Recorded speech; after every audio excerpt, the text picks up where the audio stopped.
안녕하세요. 이제 벌써 40대 아주머니가 된 주부입니다. 아이도 둘을 키우고 있고요. 이제는 아이들도 좀 크고 좀 여유가 있는 생활을 하고 있습니다. 아이들 학교 보내고 청소기 돌리기 전에 잠깐 커피 한 잔을 하는데 갑자기 옛날 일이 떠올라 혼자 풋하고 웃고 말았네요. 여기 사연을 종종 들으면서 다른 분들 살아간 이야기를 접하고 있습니다. 저도 보답하고자 제 사연을 하나 보내드리도록 하겠습니다. 저는 한때 꽤 잘 나가는 직장 여성이었습니다. 그러다 보니 결혼하면 하는 거고 아니면 말지 않는 생각을 하고 있어요. 그렇다고 비혼주의자는 아니고요. 굳이 결혼에 목숨 걸면서 꼭 해야지 하는 걸 안 했다는 이야기예요. 그러다 보니 연애도 다양하게 있어요. 저 좋다는 남자들은 일단 다 만나봤고요. 그렇다고 모든 남자 다 깊게 사귀진 않았어요. 연애는 신중하게 결정했어요. 그런데 어느 날 회사 부하 직원이 집요하게 저에게 구애를 하는 거였어요. 대리님, 한 번만 만나주세요. 제발 기회라도 주세요. 왜 나만 안 되는데요? 아니, 글쎄, 절대 안 된다니까? 나 연하는 질색이야. 그리고 사내 연애는 더더욱 안 돼. 너 내 앞길 막을 일 있니? 다른 데서 알아봐. 아직 얼굴에 젖살도 붙어있는 애가 어디서 누님한테 들이대. 심지어 저보다 4살이나 연하였어요. 저는 연하는 절대 안 사귄다는 주의였어요. 제 이상형이 내가 존경할 만한 사람이었어요. 그러다 보니 대부분 나이 지긋한 분이거나 유부남이 대부분이었죠. 어떻게 괜찮은 남자들은 다 유부남이었어요. 그러다 보니 만나는 남자들이 다 시시해 보였죠. 하물며 연하는 더더욱 싫었어요. 그 부하 직원은 정말 집요하게 저에게 구애를 해왔습니다. 그때마다 전 콧방귀를 뀌며 거들떠 보지도 않았죠. 그런데 제가 사고를 치고 말았어요. 오래간만에 괜찮은 남자와 연애를 했는데 글쎄 알고 보니 유부남이었어요. 정말 배신감이 컸어요. 그날도 후배는 저에게 보자마자 또 들이댔어요. 그래, 누나가 오늘 기분도 안 좋은데 술이나 한 잔 사라. 그날 술을 먹으면 안 되는 거였어요. 후배와 술을 먹으며 제 연애사를 주저리주저리 이야기를 했나 봐요. 기분이 너무 안 좋아서 술을 막 먹었더니 엄청나게 취한 거죠. 다음날 일어나서 생각해보니 창피해서 얼굴을 들고 다닐 수가 없는 거예요. 후배가 동네방네 소문이라도 내면 어떡하지 하고 걱정을 하면서 회사로 달려갔어요. 대리님, 숙취 음료예요. 어제 많이 드셨죠? 집 앞까지 택시 태워드렸는데 집에는 잘 들어가셨죠? 다행히 후배는 입이 무거웠습니다. 그날 저녁 일로 저를 곤란하게 하지도 않았고요. 나이 어린 친구치고는 괜찮은 애다라고 생각했어요. 후배는 그 뒤로도 볼 때마다 저에게 데이트 신청을 해왔어요. 그래, 내가 졌다. 내가 실수한 것도 있고 하니 이번에 내가 술 삼아. 이번에 너무 많이 안 마실 거야. 자꾸 술 권하지 마. 그렇게 후배와 데이트를 하게 되었어요. 후배는 꽤 자상했어요. 하나에서 열까지 저를 잘 챙겨주었죠. 항상 연애하면서 제가 주로 챙겼었는데 이렇게 챙겨주는 남자를 만나니 이것도 나쁘지 않다고 생각이 들었어요. 대리님, 저 하나 부탁할게요. 우리 집에서 식사 한 번만 해주세요. 엄마가 자꾸 여자 만나는 것 같은데 집에 안 데려온다고 성화세요. 딱 한 번만 우리 집에서 식사 한 번을 해주세요. 그래도 마음속에 괜찮은 사람이라고 생각을 하고 있어서 집안 식구들도 궁금하긴 했어요. 만약에 모르니 알고 있어도 나쁠 것 없다 생각했죠. 그렇게 약속을 잡고 후배의 집에 저녁 식사를 하러 갔어요. 그래요. 우리의 여자친구라고? 세상에, 대학 때 데려오고 처음이네요. 여자도 안 만나고 해서 걱정했는데 다행이에요. 부담 가지지 말고 앉으세요. 후배 어머니는 차분한 말투에 서글서글한 인상이셨어요. TV에 나오는 사악한 시어머니 스타일은 아닌 것 같더라고요. 그런데 식사를 하려는데 다들 우물쭈물 하는 거였어요. 저는 손님이라 먹으라고 해야 먹을 텐데 누구 하나 식사를 하지 않고 계속 시계만 쳐다보는 거였어요. 마침 그때 문이 열리면서 한 분이 들어왔어요. 동생 여자친구가 왔다고? 그래, 식사하려 했나? 어서 먹어요. 왜들 이래 손님 모셔놓고 아직까지 나 기다린 거야? 여장부 같은 스타일의 후배 누님이 들어오셨어요. 누님이 허락하자 그제야 먹기 시작했습니다. 어서 드세요. 아이고, 찌개랑 좀 식었네. 다시 데워올까? 아니에요, 어머니. 괜찮습니다. 어서 드세요. 저는 희한한 집이다 생각했어요. 보통 아버지가 무서운 분들은 많이 봤는데 다들 누나 눈치만 보더군요. 너희 집 좀 이상하다. 저는 식사를 마치고 나가서 후배와 맥주 한잔을 하면서 물어봤어요. 아버지가 일찍 돌아가시고 누나가 우리 생계를 책임져 봤어. 동대문에서 옷가게를 해. 그러다 보니 성격도 괄괄하고 나랑은 나이 차이도 좀 나서 나를 업어 키우다시피 해서 어려울 수밖에 없어. 듣고 보니 그도 그럴 것 같더군요. 어린 나이에 가장이 되어 집을 먹여 살렸으니 가장 노릇을 하는 거죠. 저는 별로 대수롭지 않게 생각했어요. 어차피 이 후배랑 결혼할 마음이 없었거든요. 그래도 항상 지극정성으로 저에게 대하는 후배가 싫지 않았어요. 그러다 보니 자주 만나게 되더군요. 자주 만나게 되니 남녀 사이에 문제가 발생할 수밖에 없었죠. 아, 어떡하니? 나 임신했다? 네? 정말요? 어떡해요. 미안해요. 야, 그날 술 먹고 네가 에휴, 내가 너한테 뭐라고 하니? 내가 잘못한 거지. 머리가 아팠어요. 생전 이런 실수를 한 적이 없는데 얘랑만 있으면 내가 마음이 풀어져 버려서 큰 실수를 해버렸어요. 대리님, 우리 결혼해요. 우리 아기 낳고 같이 살아요.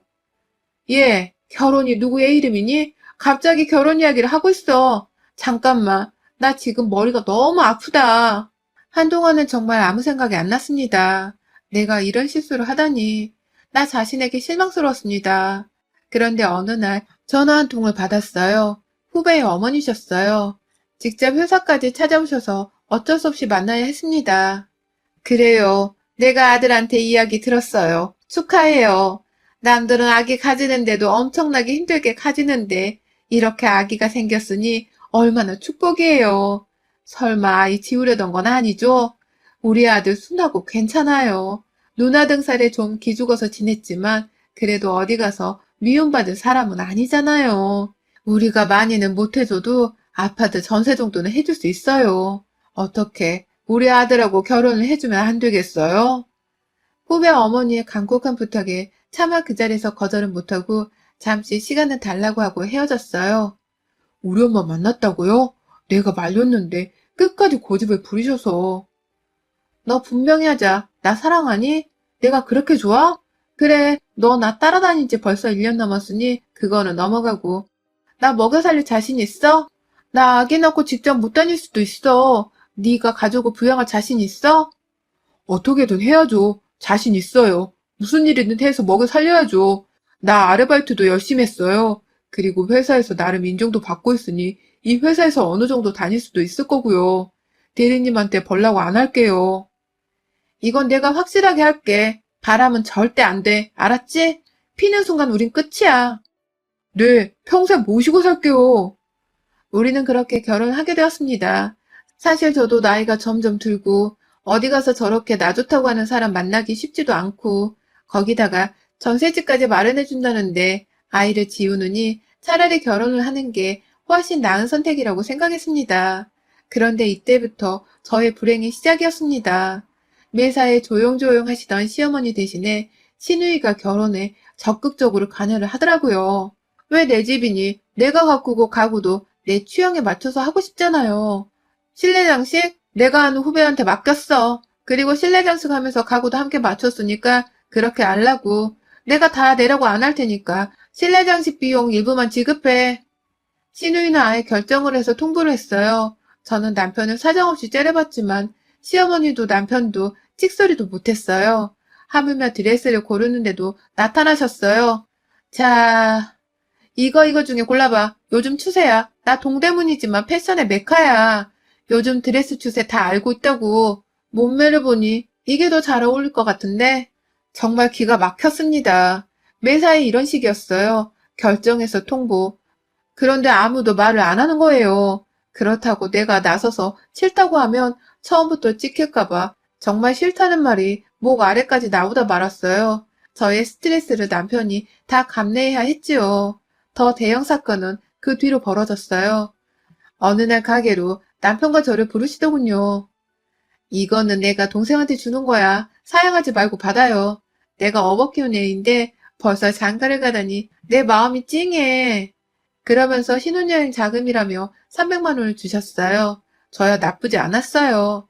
전셋집도 마련해주고 실내 장식도 거의 해주고 신혼여행 자금까지 주니 제 비자금만 더 생기는 거죠. 살면서 혹시 모르잖아요. 그래서 저는 준비했던 결혼 자금을 비상금으로 해놓으려 했지요. 드디어 결혼식을 하고 신혼여행을 가려고 공항으로 갔어요. 임신 초기라 멀리 못 가고 가까운 동남아 리조트에서 묵기로 했습니다. 빨리빨리 와, 비행기 늦겠다. 글쎄 공항에 신우이가 나와 있는 거였어요. 저는 정말 이거는 아니다 싶더라고요. 신혼여행을 따라오는 신우이가 어디 있어요. 정말 드라마에서나 나오는 일이 저에게 벌어진 거예요. 그래, 잘들 쉬라고. 나도 이참에 며칠 휴가 내서 놀러 온 거니까 내 걱정 말고 둘이 알아서 놀아요. 나는 나대로 놀 테니까. 리조트에 도착하자마자 신우이는 유유히 사라졌어요. 아니, 어떻게 신혼여행을 따라올 수가 있어? 그리고 왜 나한테 말 안 했어? 정말 이럴 거야? 저는 그동안 쌓인 화를 신혼 첫날 밤에 퍼부었어요. 아니, 누나가 그냥 비행기만 같이 타고 간다고 했어. 난 같은 리조트인 줄 몰랐지. 우리한테 아무 부담 안 줄 거다라고 했어. 아까 그러셨잖아. 알아서 쉬라고. 그냥 우리 누나 봐도 모른 체 하고 지내면 돼. 그리고 자기야, 사실 전셋집이랑 실내장식이랑 거진 누나가 도와준 거야.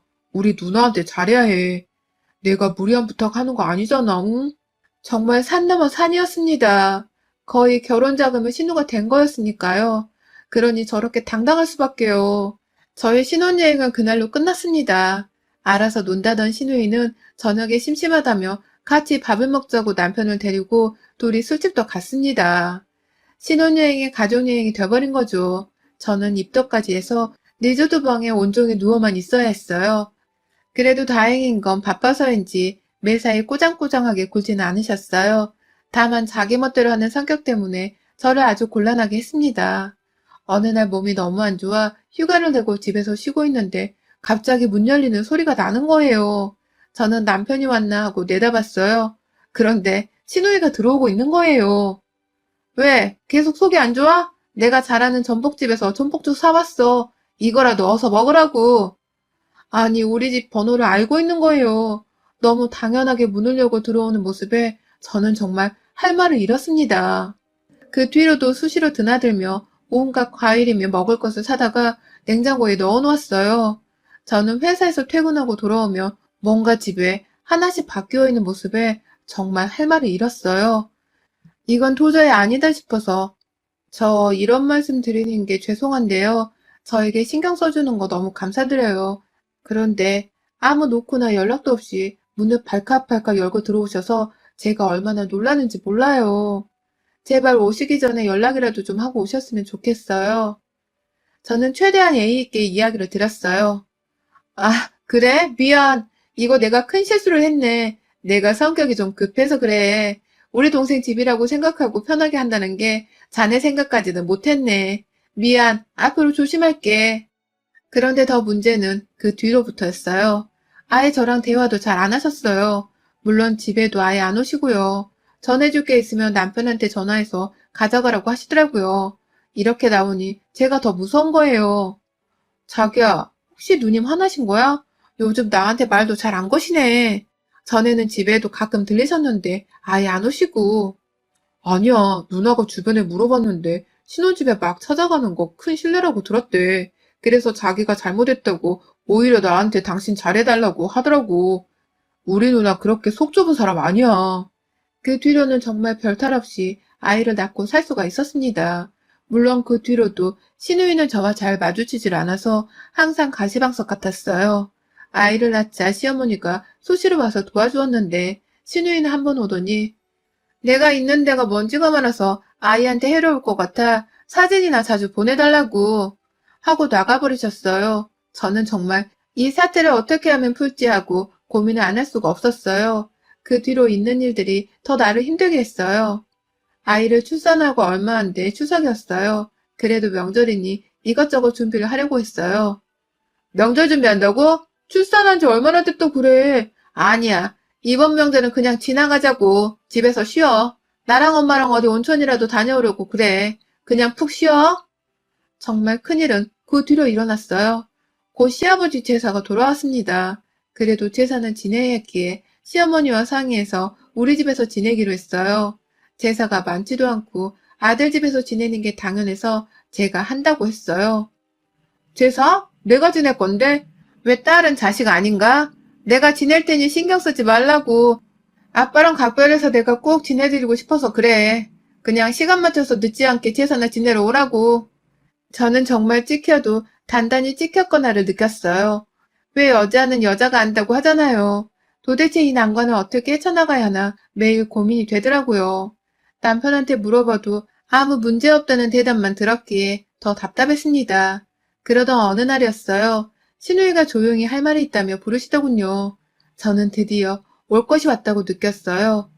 목소리가 전과는 다른 목소리였거든요. 뭔가 중요한 할 말이 있는 듯한 목소리였어요. 저 말이야, 내가 뭐 좀 물어봐야겠는데, 네, 말씀하세요. 저는 마음의 준비를 단단히 했어요. 불호령이 떨어져도 들을 자신이 있었습니다. 내가 하는 말, 엄마나 동생한테는 비밀이야. 내가 어디 가서 물어보기도 힘들고 해서, 그래도 가족이니까 물어보는 거야. 네, 말씀하세요.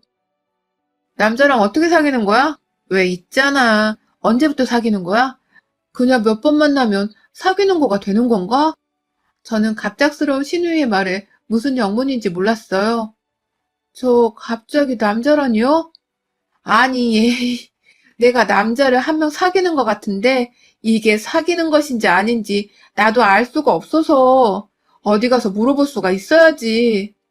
저는 신우이의 말에 박장대소 할 뻔했어요. 그날 우리는 꽤 많은 대화를 해야만 했어요. 사실 나 남자를 한 번도 안 사귀어봤어. 정말 가족만을 위해 살아왔지.